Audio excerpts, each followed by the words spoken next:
केवल ये घासरे कौन किए कार जीवन नहीं पारे।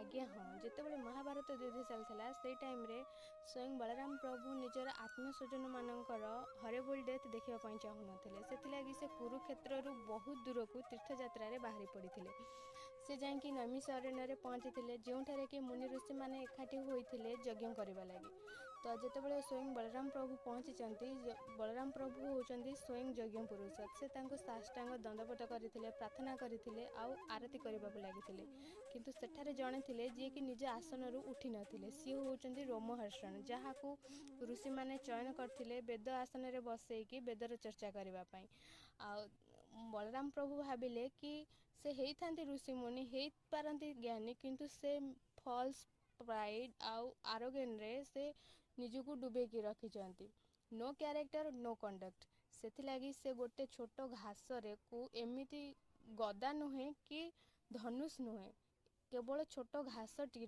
एमिति ताकू घासटी को वज्र परी करिले कि रोमहर्षण देहरे सेटा बाजिबा मात्रके रोमहर्षणकर जीवन चली जाइथिला।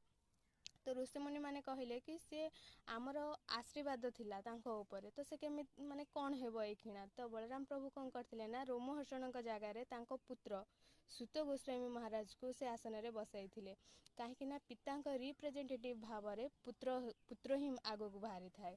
तो से परठारु से सूत गोस्वामी महाराज नैमिष अरण्य सनक आदि मुनि माननकु श्रीमद् भागवत शुणाई थिले।